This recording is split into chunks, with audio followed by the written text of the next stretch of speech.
Hey Flight Simmers, we're going to try a flight today in the United States, and we are going to be using the Cirrus CR-22. We are going to do a ILS approach and landing, and we're going to fly from Knoxville to Nashville. Okay, so today there is some rather intense weather that we'll be flying through from Knoxville getting to Nashville. So it's a good opportunity to use ILS, Instrument Flight Rules, approach and landing. So we're going to set that up in the aircraft, and let's move to little nav map. And I am going to bring up a flight plan that I created with a little nav map. So it's just a matter of, let me just bring it up for you first. Open flight plan, and that would be this one right here. Say open. Okay, so it's just a matter of right clicking on that airport and entering that as your departure, and then right clicking on this one and as your destination, Nashville. So if we move in and put our mouse over it, we can see that there's your preferred runways. And I have selected runway 20 left for our ILS approach, and the frequency on that runway is, let's just hold our mouse over there, and you can see it's a 109.35 megahertz. So we'll need that information for our flight. Also, I right clicked and I just asked to show arrival procedures, and I selected one that looked good. And you can see we have a break here in our flight plan, so this will be a manual sequence, and I'll just probably just delete that and have it fly directly from this waypoint to our approach here when we get there. The same thing for our departure here. I'm going to scroll over again down here, and right here we also have a manual sequence here, and I'll just ask it to fly directly to this waypoint. So I picked a gate to depart from right here. You just right click on that and select it as your departure, and also I selected runway 23 left, and if I hold my mouse over here, I can see that 23 left is preferred runway today. So you just right click on that, and you get your runway for departure and arrival here just by clicking on that. So you would just click that one, for which I did earlier, and then this one here, let's just cancel that for a sec, and then this one here, and just select 23 left and say OK. So I'll cancel that because I've already done it.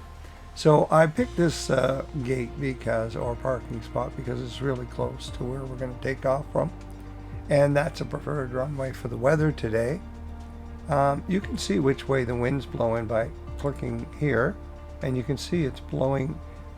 The shaft always points towards the circle in the direction the wind's coming from, and these barbs indicate how strong the wind is. Now, if you want to know how strong it is, if you hold your mouse over any of the airport icons, you'll get the NOAA station METAR information, which I have selected in the settings up above there in the tools area. And you can see that the wind is blowing at a 250 at 12 knots. Now you can bring up a compass if you want. So 250 at around here at 12 knots. So we'll be taking off into the wind, which is good. Also, if you click here, your aircraft will show up in the, once you start your flight, it'll show up and it'll be connected. Also, if you click on this one, it will center your aircraft, so you can follow it in a little nav map if you want. So there's the flight plan that was generated. So you can see there are some manual sequences in there that we'll deal with during the flight. So I'm going to back off so we can see that. if you go to Tools, you get a chance to connect to X-Plane or Microsoft. So I have it set on Microsoft, and I'll just say connect. Now I have it automatically connecting. So this is the latest version of Little Nav Map, which is 2.8.12, 64 bits, Microsoft Flight Sim. So let's go back to Microsoft Flight Sim. There's our plane. I'm just going to click here, and now I'm going to I saved that. By the way, I'll show you how I saved that. I should just let you know that this flight plan that I have up here, if you hit export, it'll export that flight plan and name it to the directory. So there's the name. So that's been done. All right, let's go back again. Now, once you've exported it, you can actually go looking for it. And let's just see. There it is right there. And it's an IFR. And I think I selected 4,000 feet. So there's the flight plan. And it's a 1-hour flight, so maybe I'll trim some of that out, but I'd like to show basically what happens. There's all the waypoints that got entered, so that looks really good. You don't see the manual sequence in there, but you will in the plane, I believe. Let's hit fly. So the Cirrus CR-22 is a fun little plane to fly. It's got the Garmin G1000 nav system in it, which works pretty good. There's only one glitch I found, and that's when you hit the approach button, and we'll see that. So I'm going to say ready to fly. Here we are in Knoxville, and I am going to use the checklist provided to get this thing up and running. So if you want to go through these individually, you hit evaluation. If you want to just auto-complete the page, it'll do it all for you, and that way you get to do a cold start. Or you can just auto-complete the items individually. So let's just hit parking brake and just hit evaluation. Parking brake. Set. The nice thing is That. Master switches. if you don't know where all these things are, this will walk you through it and help you become familiar with the aircraft. Strobe lights. All right, let's get them on. On. Mixture. Mixture should be rich. Power lever. Full forward. Now I'm going to autocomplete that so you can see what happens there. Fuel pump. Okay, I'm going to autocomplete this because you're going to boost it, but I'll let you see how that happens. You're going to prime it and then boost. Power lever. So if I autocomplete that, quarter inch. It's hard to judge a quarter inch, but if you just hit autocomplete. Now this, you just rotate your mouse. Start. Power lever. Now it's adjust to 1000 RPM. So I'm just going to autocomplete that.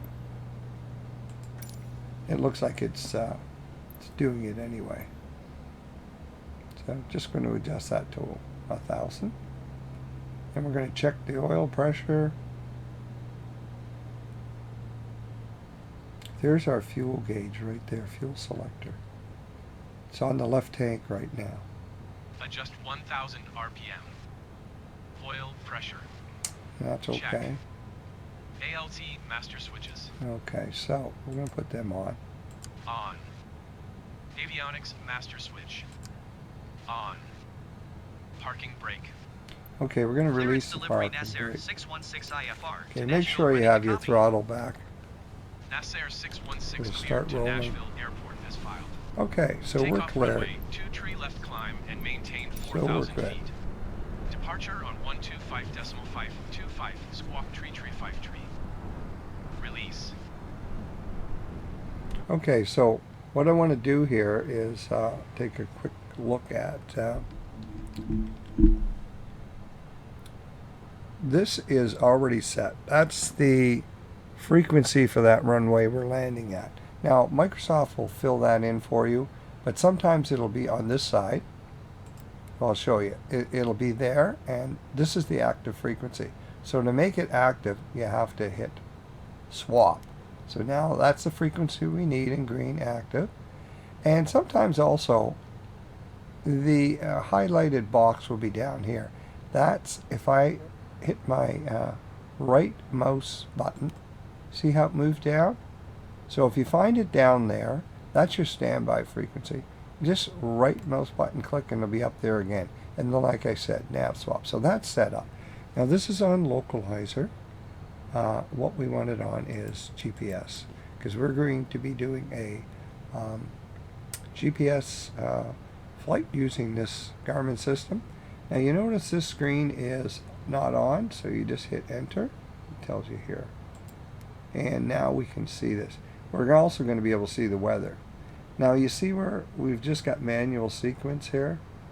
It looks like it doesn't know where to go after that. So let me just see what I've got here for a flight plan.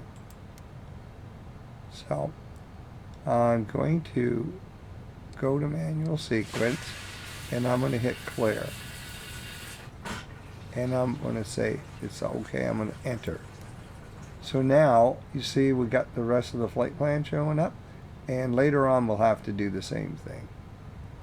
So now it knows where to go, whereas before it would just keep flying straight and waiting for you to manually do things. So that's set up.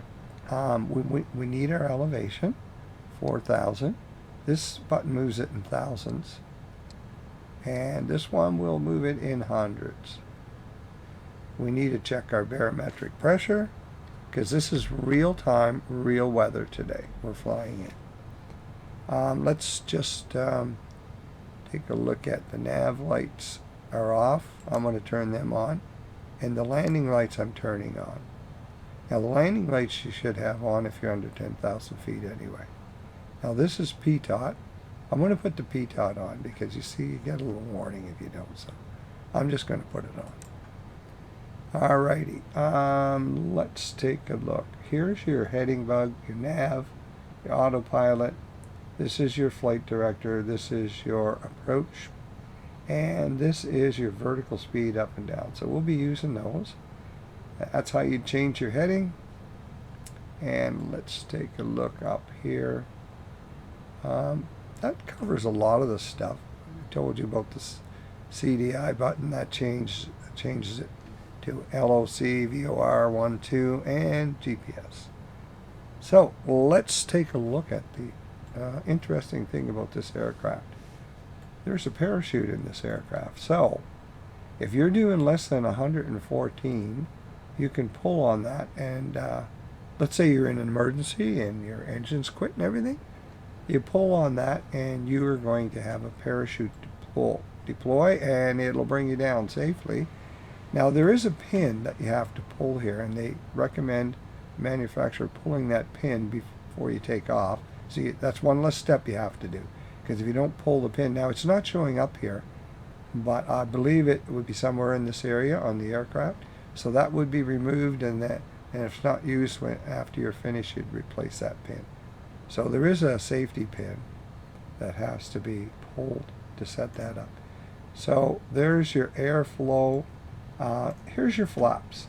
Now there's some really interesting things you get here, like this is like, don't put your flaps down 50% unless you're doing 119 knots, and then if you want full flaps you need to be doing 104. So I really like the little things that the detail here, like normal category airplane, no aerobatic maneuvers including spins are approved. Maneuvering speed is 133 knots, and so there's a lot of really cool stuff they've done here for authenticity. Crew seats must be locked in position and control handles fully down before flight. Here's your mixture, full mixture right now, and there's your fuel selector. So we've got some standby gauges here, or just backup gauges. In case the Garmin system goes down, you still have these that you can use. You can set your barometric pressure. using this knob here. So it's 30.18, and if I do that, I can change it. You can see it affects your altitude. So I'm going to hit V on my keyboard. It's the easiest way to set that, and it'll set it to the correct barometric pressure. So this is your altitude ribbon, and this is your airspeed ribbon. There you go, some information on rotate at 70, and this is your safe climbing speed there at 101. And you got a little map here as well. So I think we're set up to take off now. So why don't we start taxiing?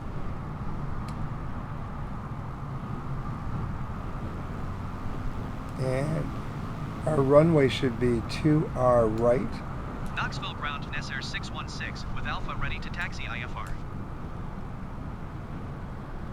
Taxiing hold short runway 23 left via taxiway Alpha Nasser 616. Okay, I got some blue markers that should come on. There they are up there.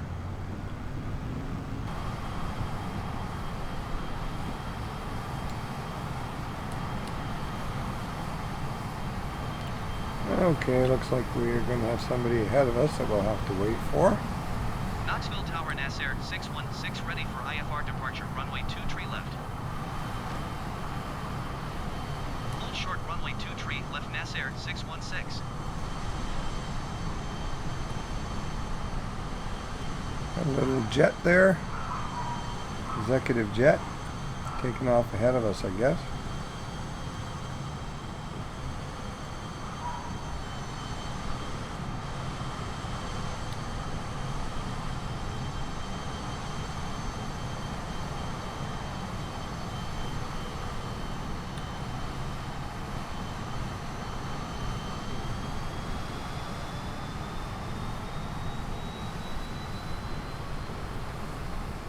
Line up and wait Nasser 616.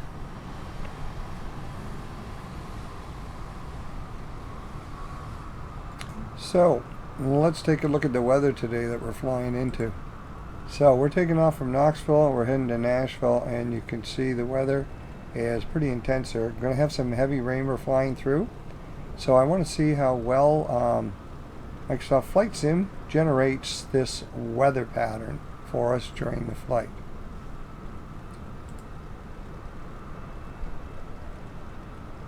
So we should be probably ready to go. Screen, and you can see that Microsoft Flight Sim has actually generated that weather here for us. So that's one of the things I like about live weather. You've got your real barometric pressure. There's the windsock blowing, so you can see we're flying into the wind. That's why this was a preferred runway. So I'm just going to pull up here and cleared for takeoff runway 23 left Nasser 616. Okay. So let's just pull up and stop here for a second and put some flaps down.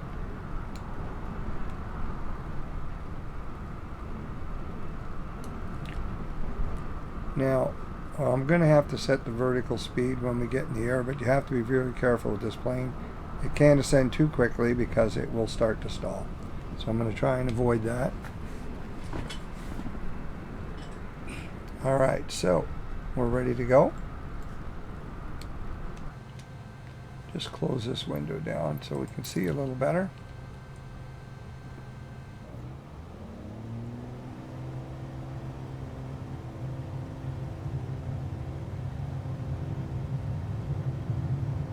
So you can see it's saying rotate at 70 there.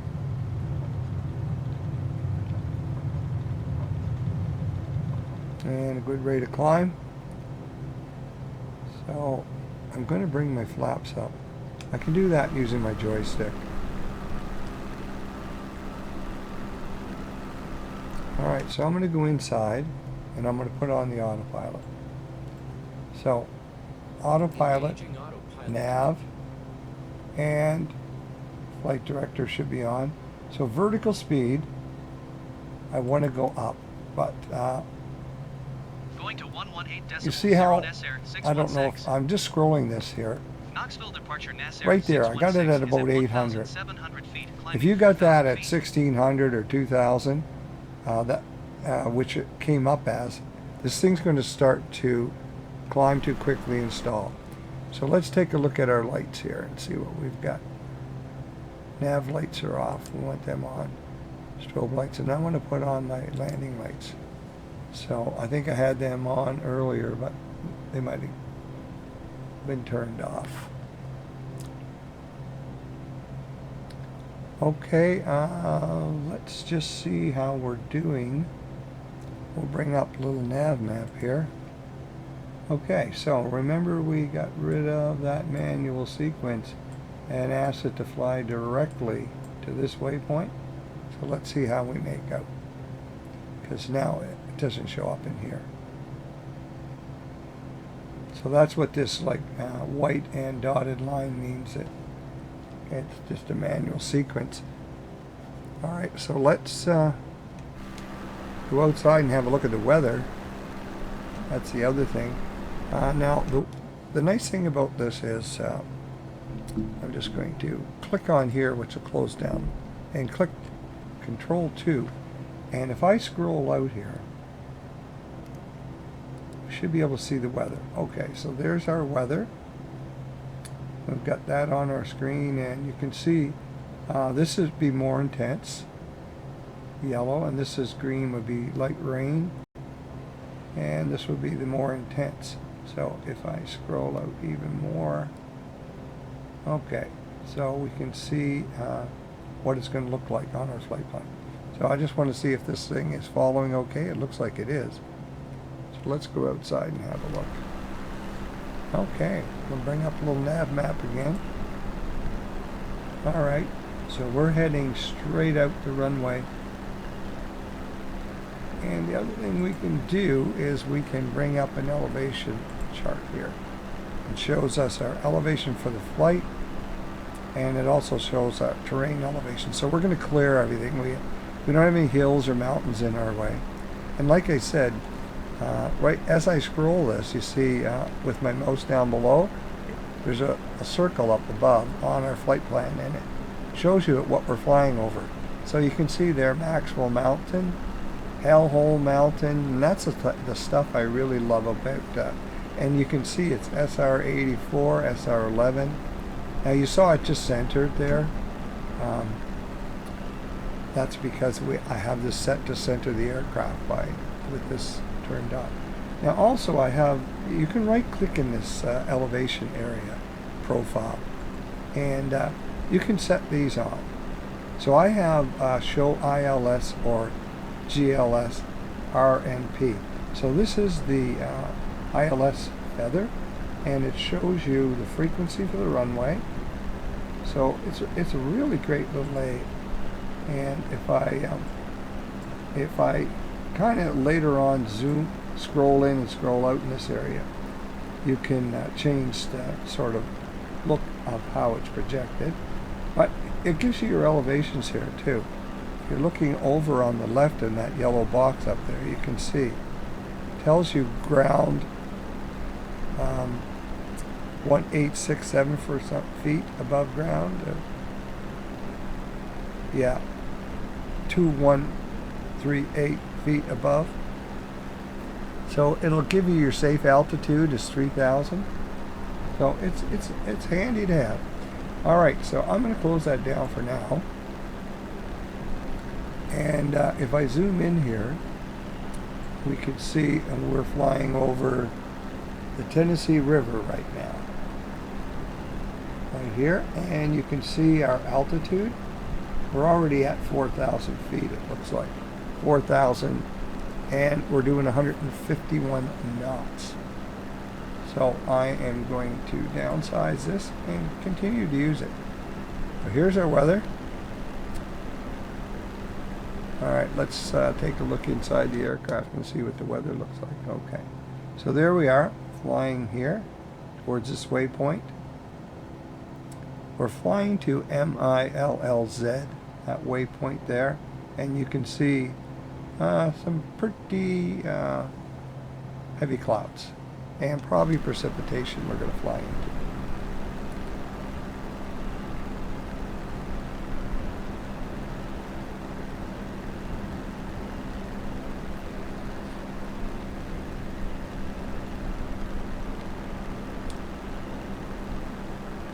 let's take a look at the weather and the aircraft. Okay, so behind us it's pretty clear.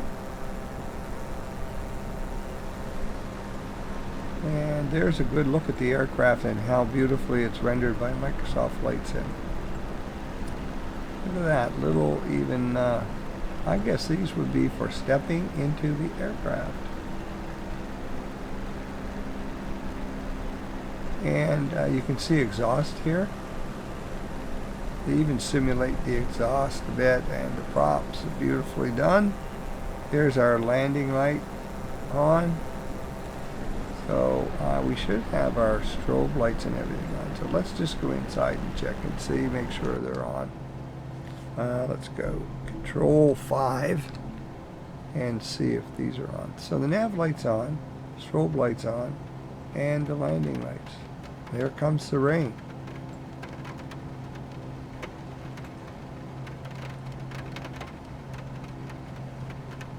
Alright, I'm just using my mouse and my joystick to change my view. So we can take a look at the back of the aircraft. If you press the shift key and your arrow, you can actually turn around here, get a look at the back of this aircraft. Now if you press Alt and your arrow key, it kind of moves over. And what do we have here? Canister with valves on it, so that could be oxygen. And let's just zoom to the back. So it gives you a chance to have a look at the aircraft. So that's the Alt key to make it go back, and then the Shift key will, and pressing the arrows keys up, down, left, right, you can circle around again. It gives you a perspective if you're a passenger in the back of this aircraft, what it looks like. Now to go forward again, you have to press the Alt key and the arrow up, it's going forward. And then once you're in here, you can press Control 1 and get back to this view. So there's our altitude. Our attitude looks good with the horizon, and there's our airspeed. So this is back up, and it's pretty consistent. So the barometric pressure, I'm just going to check it again. I just pressed B on my keyboard. So we are looking good here. Just going to hit procedure and see if it's got anything. No, that would be allow you to activate if you get close to the runway that you're going to land on. And we'll go back to the flight plan. Okay, so you can see we're coming into some heavier rain right here. See? So I really do enjoy real time and real weather, and it makes it far more realistic, and you get to set your barometric pressure, and you have to pay attention to it, and you really have to pay attention to your instruments, because you can see right now spatial disorientation would be very much in play here, because we just flew into the clouds, you can't see a darn thing, so you don't have any reference for the horizon. But with this Garmin G1 system, it's just beautiful. Like, you can see your sky, your horizon, your angle of attack. It's really comforting to see that. And also you've got your elevation, altitude here rather, and your airspeed, so you know everything's going fine even though you can't see a darn thing. So you wouldn't want to be flying visual flight rules today, that's for sure, and probably wouldn't be allowed to. Now this aircraft, I'm just going to press Control 5.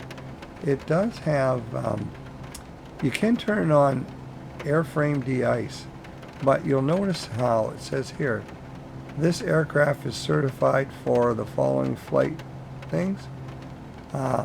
Flight into known icing is prohibited. Operate per airplane flight manual. So even though it has that, that's probably just, you know, if you accidentally did get into some icing conditions. Now there has been a crash or two with this aircraft that iced up. And in one crash in particular, they noticed that the pilot had not pulled the pin and had not sort of availed himself to the use of the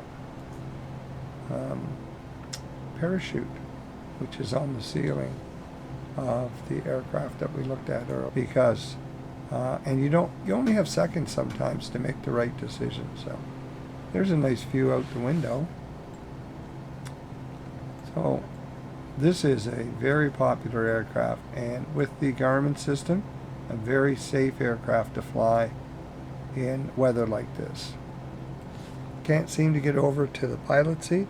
Just press the Alt key and the arrow to the left. So you got your arrow up, your 4 arrow keys, so that'll help orientate you. And then the Shift key will kind of also get you lined up. So that's what happened there when I was showing you that. It had a setting up on this side, so let's take a look outside and see what the weather's like. Whoop. That's stormy weather all around. You can see the ground. So the ceiling is, I'm not sure, we're at 4,000, so it must be close to that. Well, let's take a look. See if, yeah.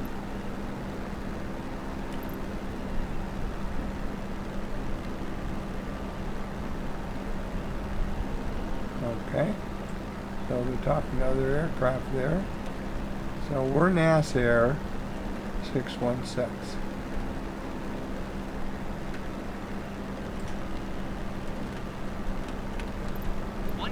.6 for NASAir 616. Atlanta Center NASAir 616 3,900 feet.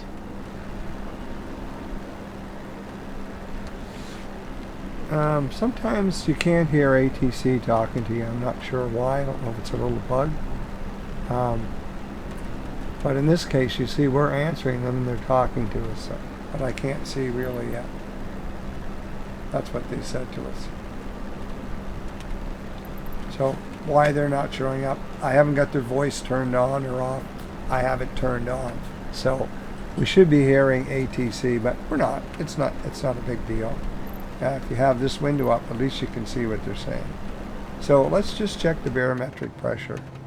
See if it's changed, because they gave it to us. We got 30.16. So if I hit B on my keyboard, see it just changed.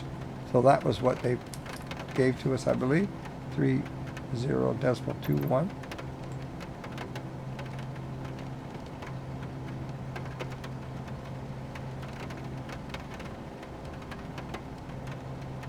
Yeah, there's a lot of chatter going on that we're not hearing here.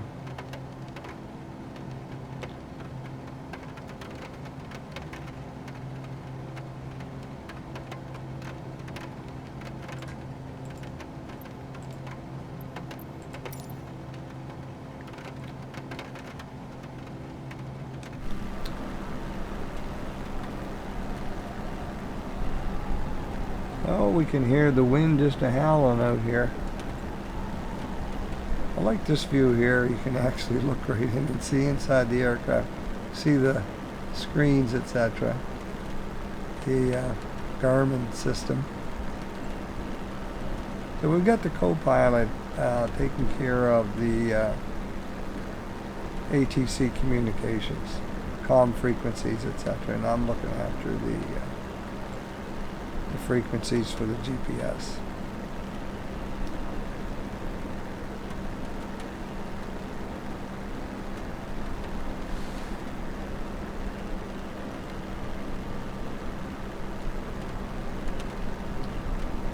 So we'll have to see how this plane performs on approach, ILS, for runway 20 left.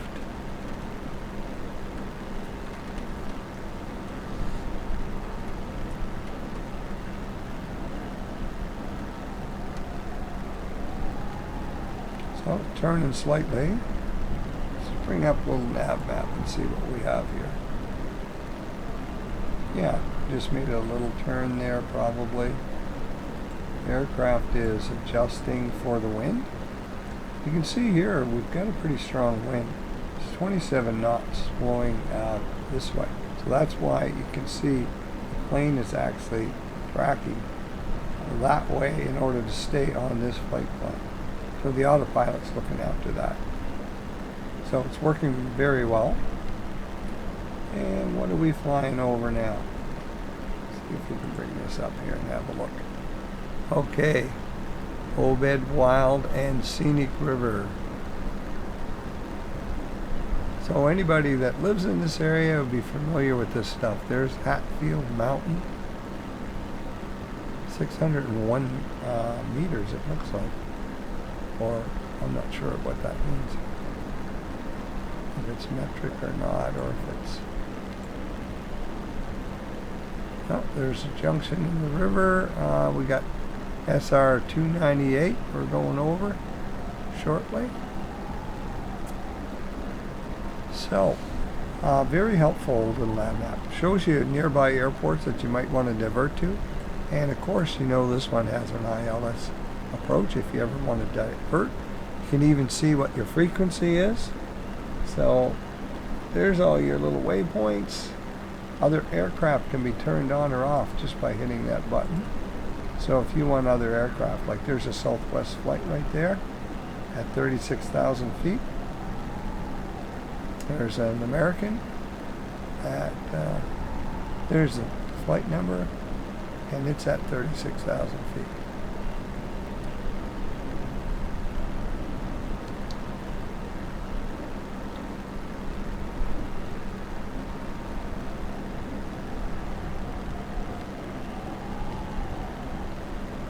Alright, so we can see all this stuff with a little nav map, but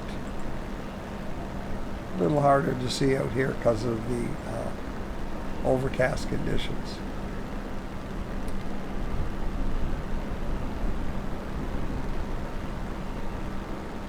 So the two working in conjunction allows you to see what Microsoft has done in visually interpreting the terrain, which is beautifully done, I think. The highways, the trees, homes, buildings, etc. And then a little nav map actually lets you know the names of these roads, streets, and little towns, etc. So really great combo.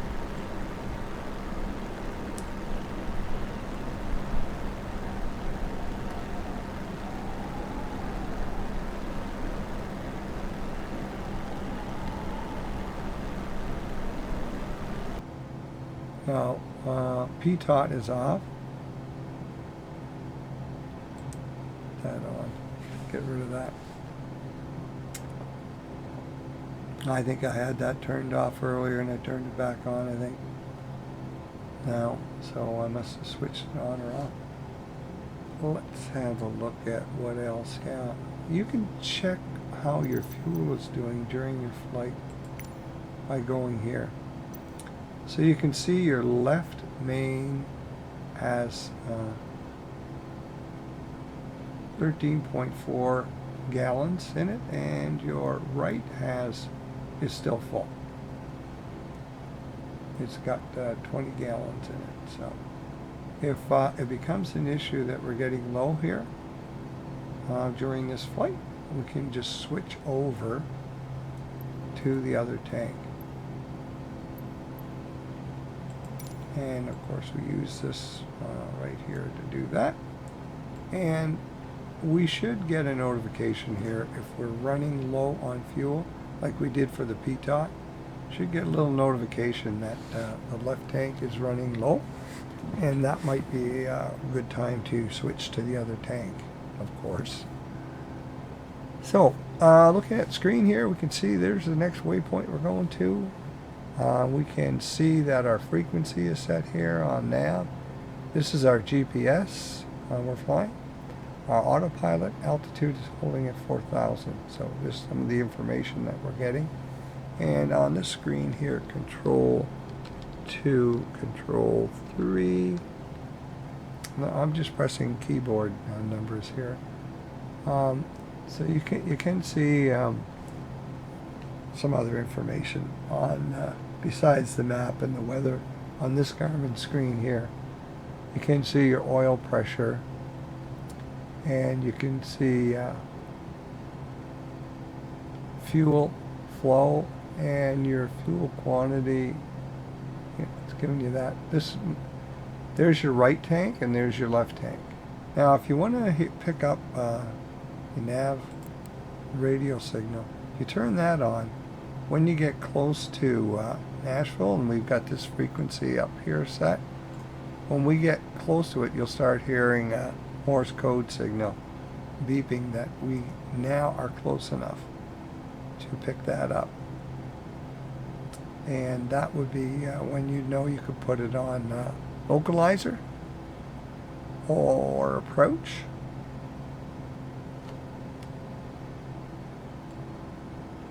Let's see what other things we got here. I think we looked at, this is alternate air.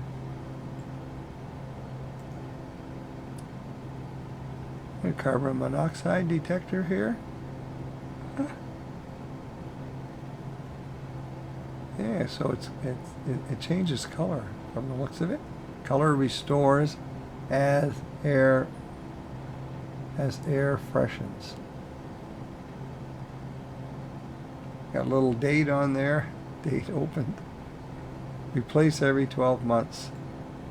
Yeah, the detail's really good. 121 decibel tree, 25 Nasser 616.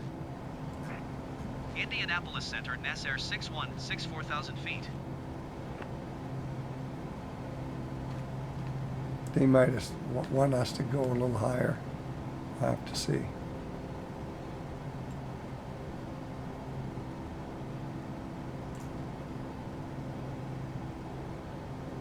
So you can calibrate your attitude indicator and altimeter. Yep, you can calibrate that. But we're looking after that with the Garmin system.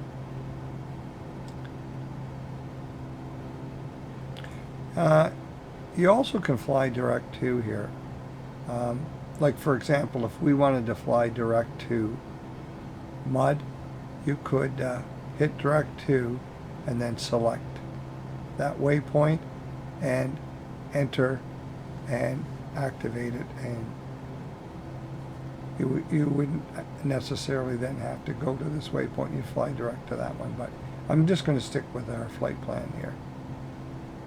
I'll just show you what happens. See, if I hit direct to, it'll go direct to that waypoint, or I can type in what waypoint I want. You can select it yourself. So I'm just going to clear that. You can also just click on there and it clears the screen without making any changes. You don't want to accidentally do it. Also, if you highlight a waypoint, like for example this one here, and you hit direct to, then you can, and then hit enter, you can fly direct to that. So that would be the best way, instead of having to type in a waypoint. If you already have one, like that one, if I hit direct to and enter, I can activate it and go there. So let's go back up here. That's where we're headed right now. And we're getting very close. So there's our comm frequency that's active right now. And like I said, I'm not sure why we're not hearing these folks. That's one of the little glitches I've noticed occasionally that happens. You could redo the same flight over again, and then you're not hearing ATC, even though they're turned on. You're just hearing yourself talk, your co-pilot. And that's just a matter of little bugs that are in. Now, like I told you, the only bug I've kind of noticed with this is when you hit approach, it highlights, but if you hold your mouse over it, I think it's going to say it's off. But if that little light comes on, it means it's on. So when I hit approach, nav should turn off and approach should take over. And we should see GS showing up here in white, and when it picks up the glide slope it should turn green. We'll see a little diamond coming down here and lining up. It will be climb and maintain 5,000 feet Nasser 616. see there, we didn't hear them asking us to do that, but they want us to climb to 5,000. So I'm just going to set the altitude at 5,000. Just have to use this the outer ring. I just want to be able to see that up there.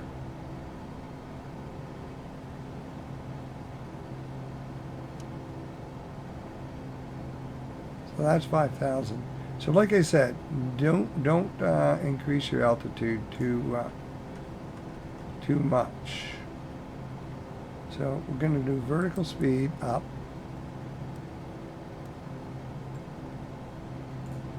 200 right now. So 500 is okay. You know, you could do a little bit more, but I just don't want to be pitching up too quickly with this aircraft because it'll stall. You'll start getting your stall warning.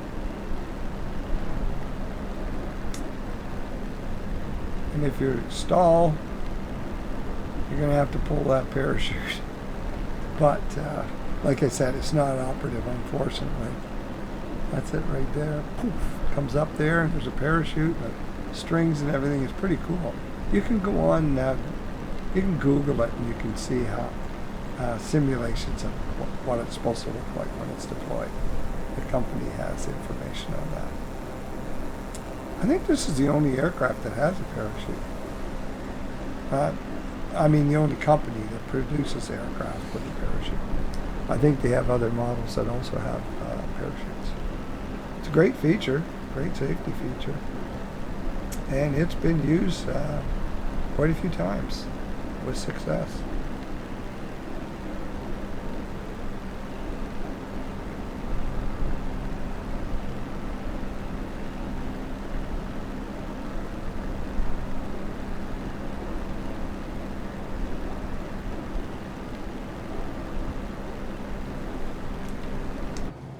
Going to 1.2.1 Nasser 616. Memphis Center Nasser 616 is at 4,700 feet, climbing 5,000 feet.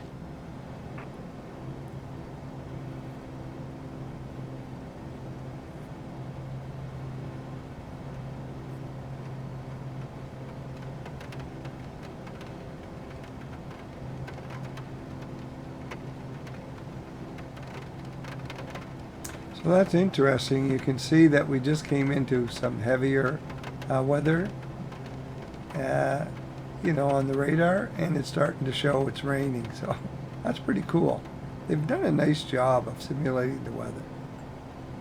Now when we get here, it looks like it's clearing up, so we should be okay. Let's take a look at the weather, the real weather on the weather network right now. So you see Nashville's cleared up now. So we should be coming through that into, you know, a pretty good clear view of the runway and everything. Depending, let's just play this. Oh, here we go. There we go. Okay, so at 4 p.m. the rain's coming through again. But we may have landed by then.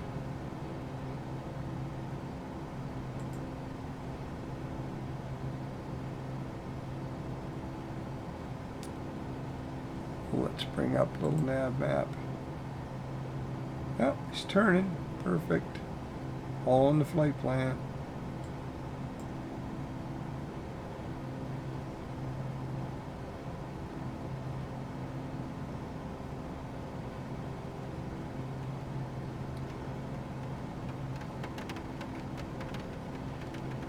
A little more rain until we should come through these clouds shortly into clear sky.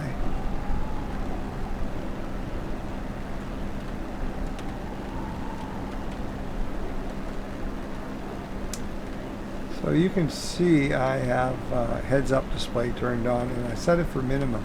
That way these little boxes are kind of small instead of like full ribbons. And you still get your airspeed, how your engine's doing, RPMs, your fuel. Speaking of that, let's take a look at the fuel. Altitude, vertical speed, so you got that, and you got your compass, and it shows you that you're following your flight plan. So let's go inside and have a look here. See how we're doing for fuel. Oh, let's take a look at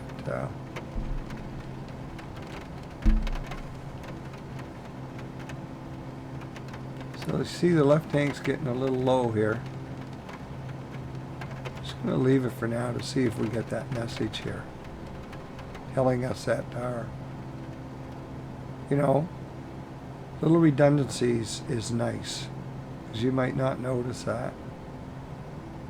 It's nice to have a little heads up and to plan ahead.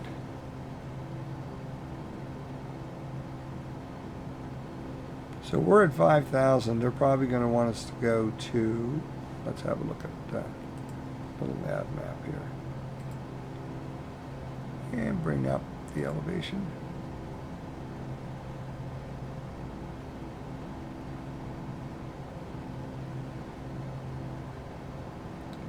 I mean, that's 4,000. So that's what they're going to probably ask us to go to. So I'm going to get ready for that. Okay, so let's just set the altitude at 4,000. So all we have to do is, it's not going to go down right now until I hit vertical speed right here, and then push down.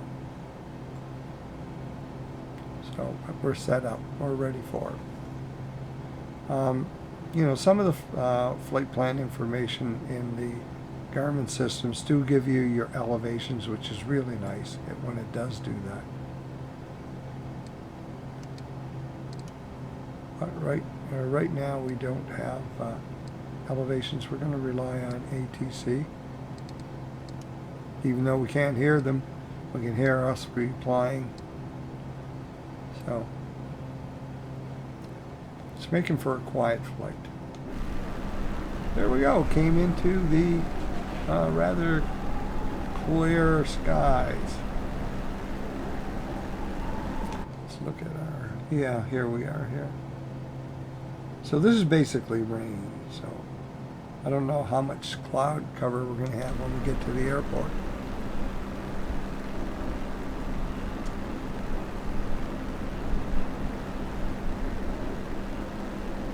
Yeah, it's beautiful. Look at the ground. Gosh, it looks quite real, I must say. Yeah, it's very realistic. I noticed a lot of YouTube sites that do aircraft accident investigation reports. The YouTubers that do that. It looks like they're using Microsoft Flight Sim to recreate the flight if they have the plan available. Or the other one, of course, is that's very popular up here on tools is X-Plane. And there may be others out there, but X-Plane's very realistic and probably has a better selection of aircraft. Okay, we're coming up here. We're going to turn shortly. So I think, yeah, right here, there's that there's that manual sequence right here. MANSEQ was showing up in our flight plan, and I deleted that and asked it to fly directly from here to this waypoint right here.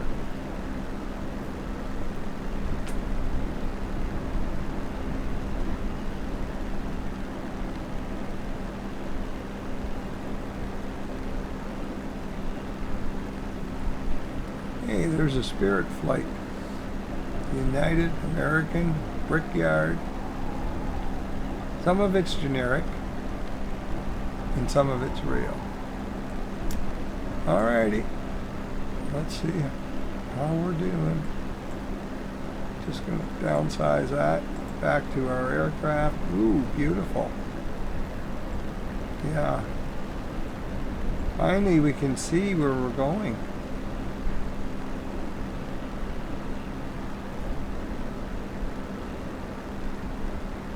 So we should get our passengers safely to Nashville for the Grand Ole Opry.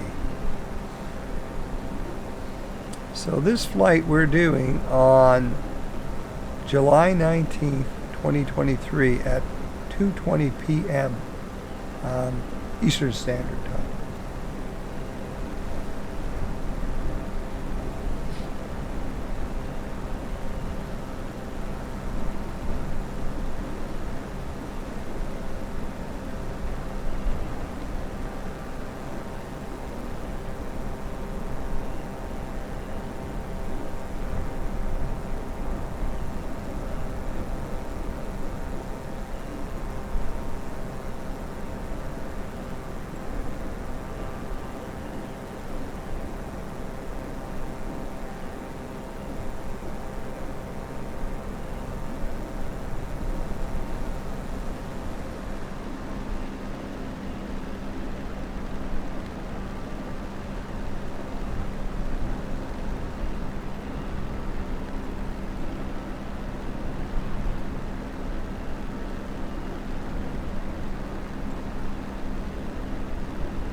Okay, we're making a turn here.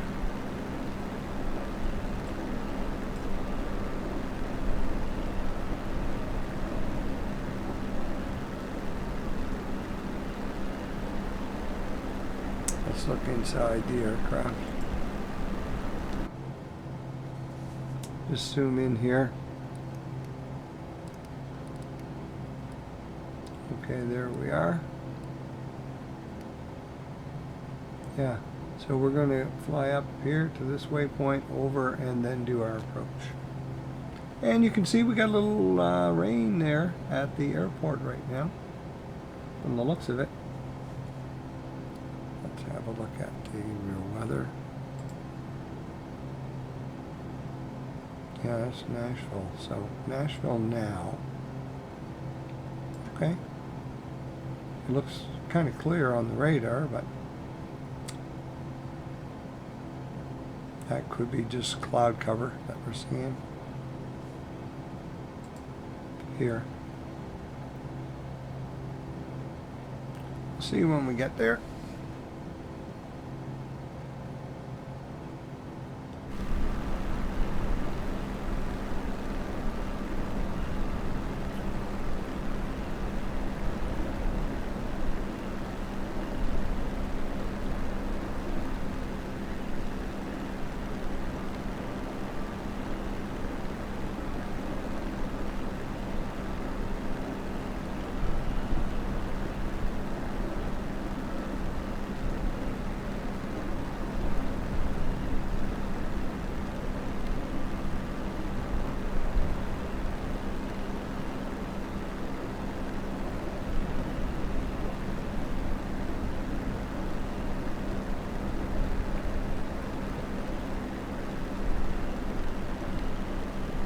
Let's have a look at our fuel again.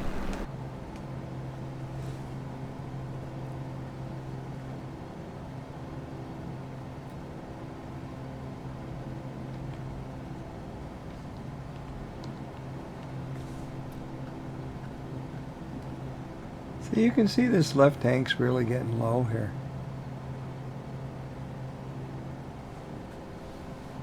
So I'm just going to let it go a little bit longer to see if we'll get a warning here. I mean, we've got a ways to go yet, so if we do, I mean, I could switch it over now, but I'm just going to wait to see if they will warn us that we're getting low on fuel.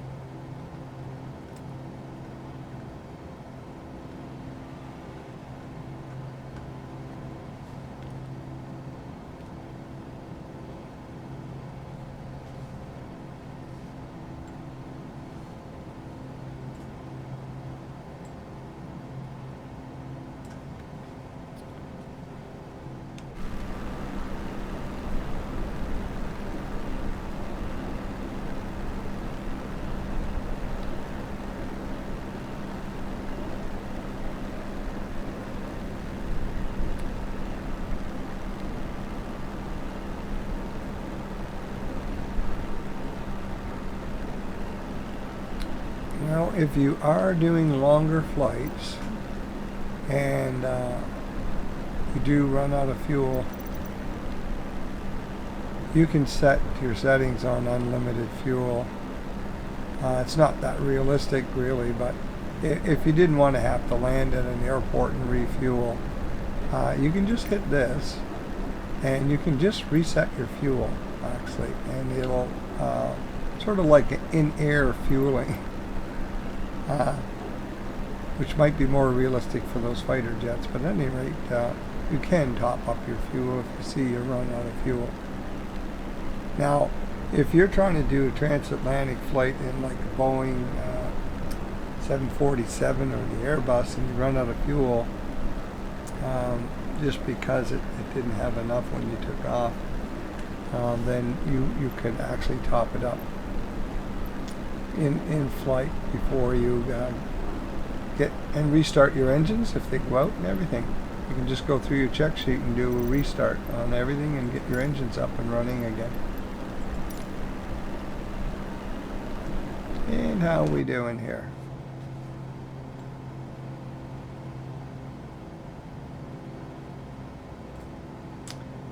We are headed towards this waypoint right there.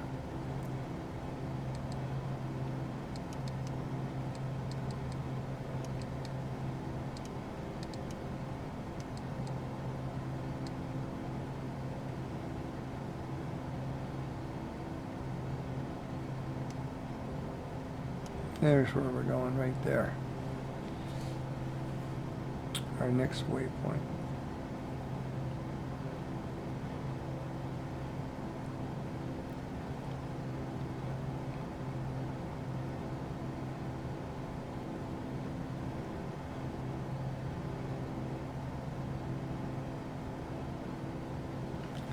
Here's our interior lights. At night you can increase or decrease the brightness. Glare shield brightness. And center light.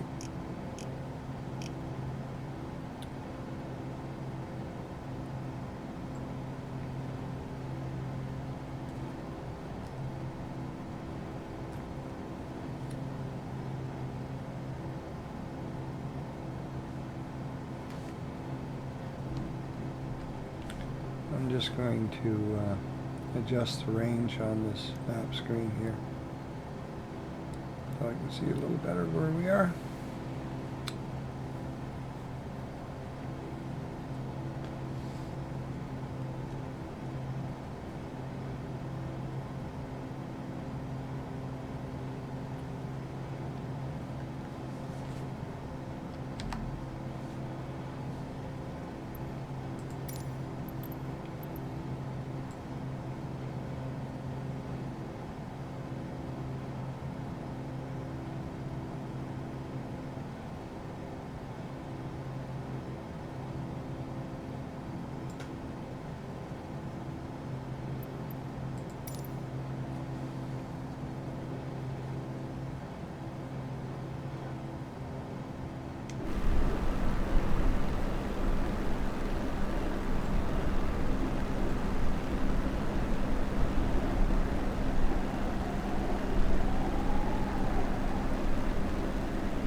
Okay, you can hear a little beeping now, and that is our frequency.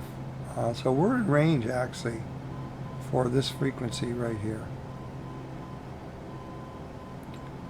So that's this little, let me just go down there and show you.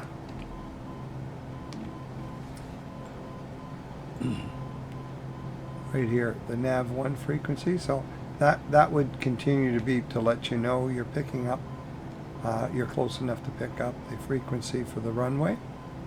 But I'm going to turn it off now because otherwise it does get a little annoying, and we now know we're going to be able to pick it up. So we've got this set, and that's the frequency, Morse code frequency we're picking up for the ILS off the runway. Now with ILS, we are using a frequency that is coming off the runway to guide us in on a glide slope. But if we do an RNAV, we are using satellites in space to guide us in on a glide path.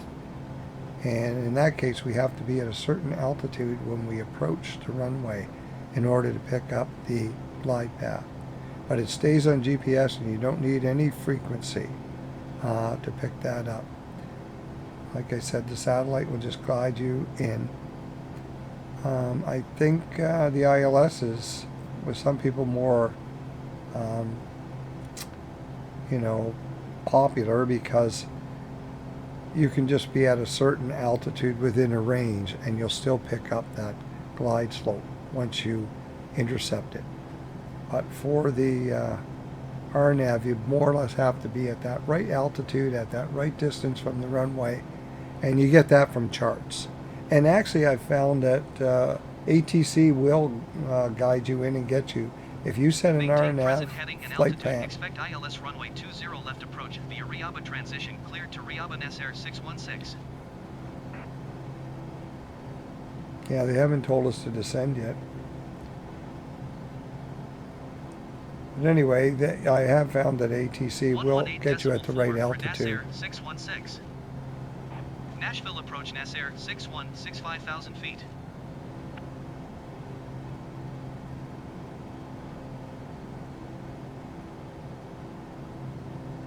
Okay, turning to follow our flight plan.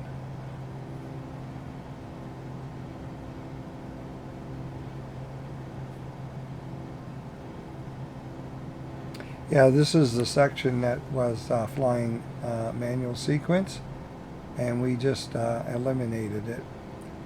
And what it did then is it just picked the next waypoint to fly to, which is this one.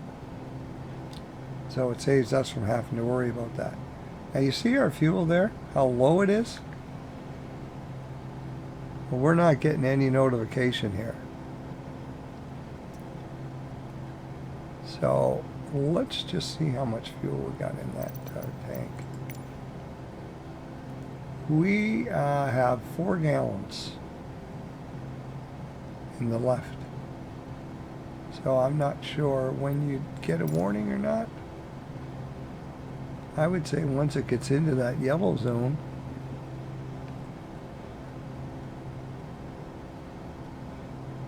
So there we go. Low fuel just came on. So that's about where it has to get before it warns you. And you notice a little, oh, came on. So once you get into that yellow zone, it's warning you. So what I'm going to do now is go down and switch to the other tank. So I'm just going to take this and go to the right tank, which has still got 20 gallons of fuel in it, I believe. Yeah, so that's going to stay on, not going off, I don't believe. Yeah, so we don't have any caution light or warning light or anything. But anyway, we switched over, we're in good shape. Let me just go control 1 here. Get lined up. Alrighty.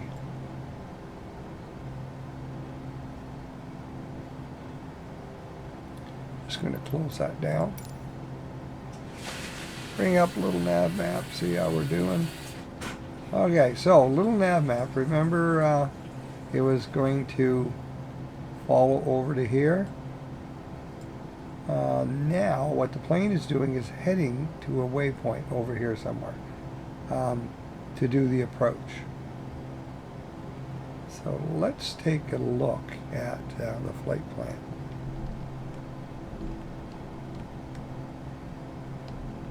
Just go inside the aircraft, and that is where I think it is headed. Well, it's headed to this waypoint right here, which is a little hard to read. R-E Reba, looks like Reba waypoint. And let's have a look here.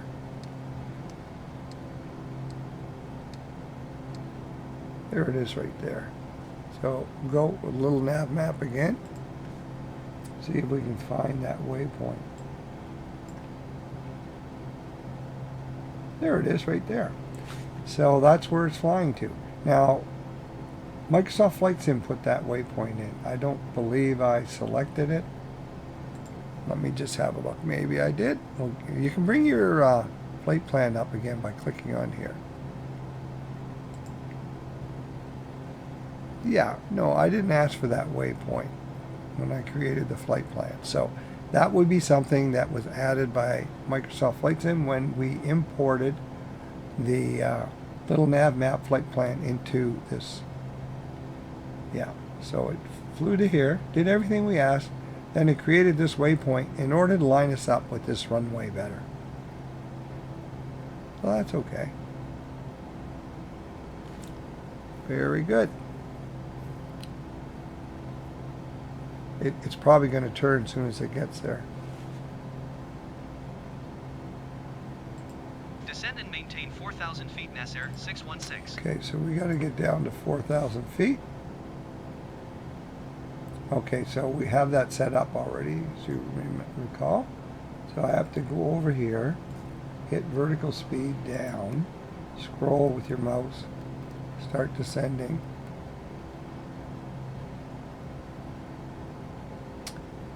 And doesn't hurt to check your barometric pressure because we're not hearing them. See, it just changed.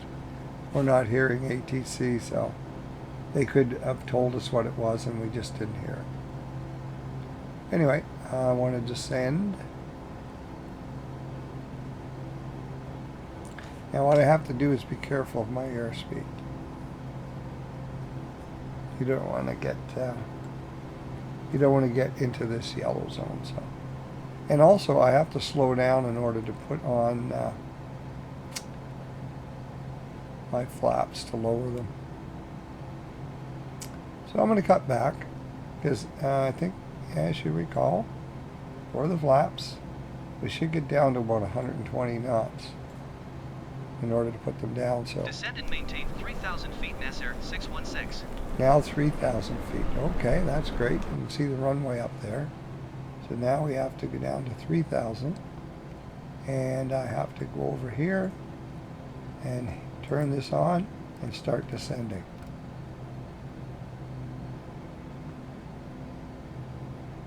So keep your, I pretty much got it back to idle right now in order to keep my airspeed down so I can put down my flaps.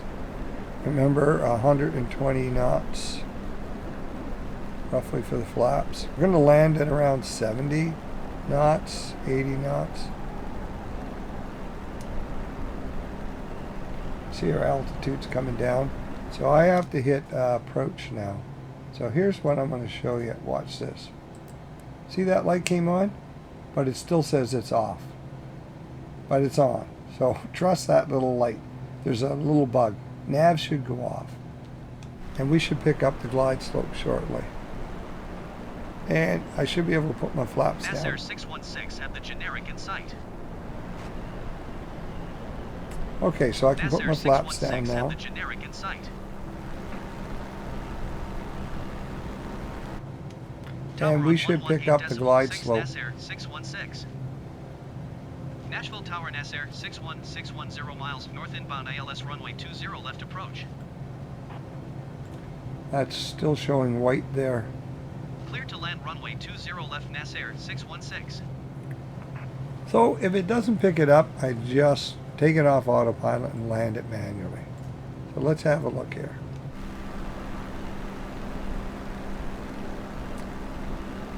Okay, localizer, so something's wrong there.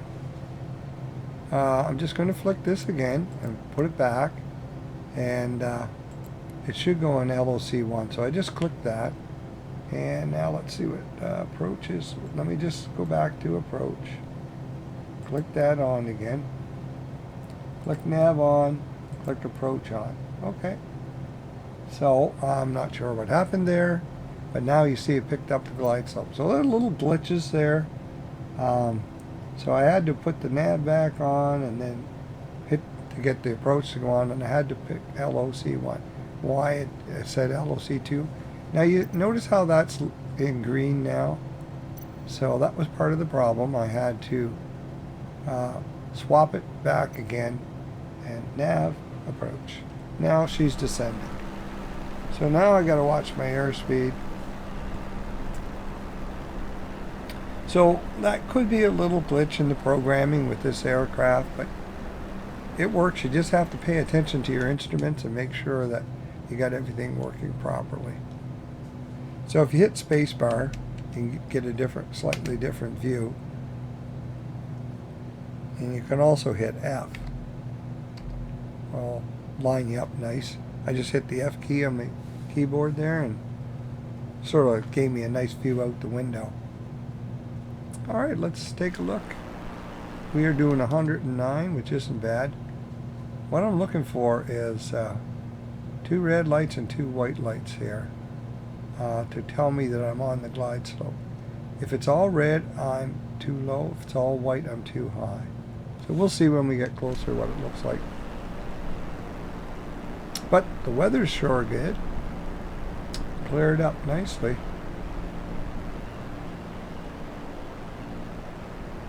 And you can see we're descending pretty good there.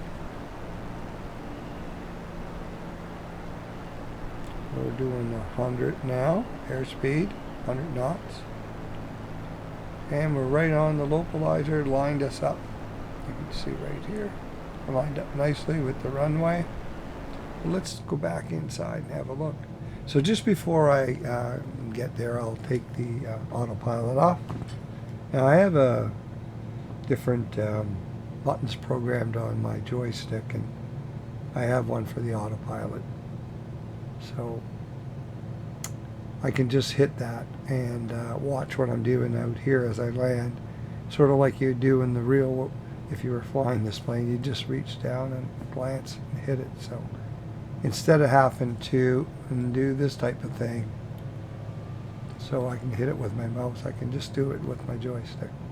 So let's just see what our airspeed is here. Yeah, it's not bad. Now I'm leaving it on the glide slope here because you see these trees? I want to make sure it takes me in at 3 degrees on the glide slope so that I clear those trees. So this would be a little tricky in the dark coming in here. I always have this feeling that they should be clearing more of these trees out for the pilots, but you know, it's probably fine the way it is, but I'd like to see a few less trees that you have to clear so it doesn't take your wheels off. And we're at 500 now. 500.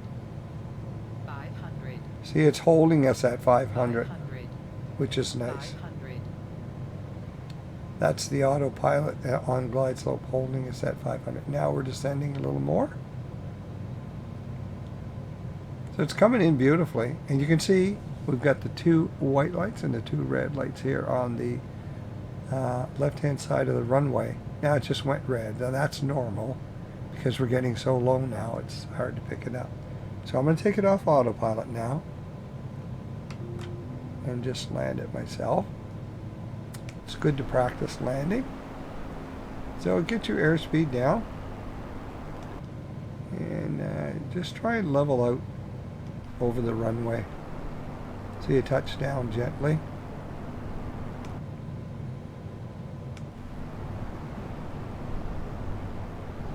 And cut back your throttle. Lots of runway, so just take your time. There we go. And you can bring up your flaps. And we can get off the runway.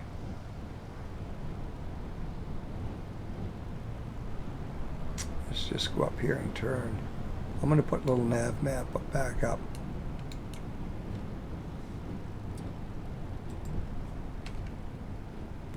Now, if I zoom in on a little nav map, it'll help me find my gate and everything, which I really like. Going to 121.9er NASAir 616. Okay, we'll just stop here. Okay, there we are on the runway. And let's see. Okay, so we'd have to come down here and over to get to a gate. So let's see what gate we can get, if we can get one.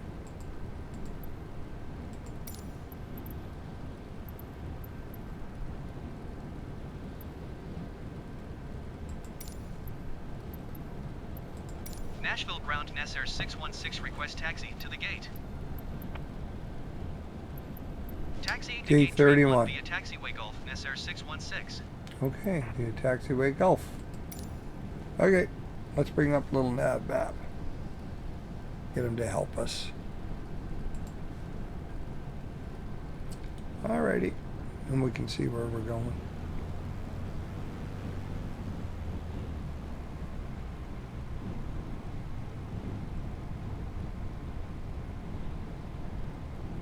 Little blue arrows turned on in my settings, which will help guide you once you land at the large airports, especially if you don't have a little nav map. It's really difficult to find your way around.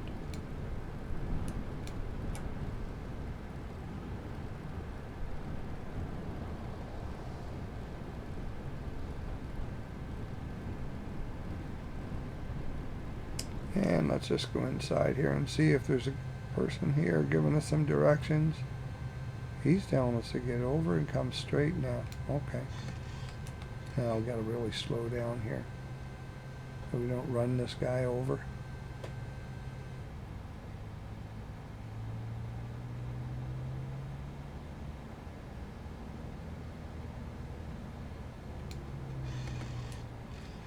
Okay, he wants us to go a little bit to the left. Or the right, I should say, his left. Okay, there, we can stop. Okay, so Control-Delete on your keyboard will put the parking brake on, so you don't roll. Now, if we want to see it, we're right there in our parking spot. So we did a nice job. I find they always take you a little bit past the circle, but that's okay. I'm going to close that down now. So I'm just going to, well, I'll close it down with this. I'll just say no, and I'll just do this. But to shut this down, all you have to do, I'm just going to back off a bit here. All you have to do is go up to your checklist, even though there's not one for shutting down, and you can go in the reverse direction. So you see parking brake, you would put that on. So I have that on. It's off, it says. Should be on. I put it on, but it didn't go on because little nav map was up on the screen, and when that's up, your keyboard doesn't work. So I would have had to close down little nav map. So that's good. We got that done. So now the avionics.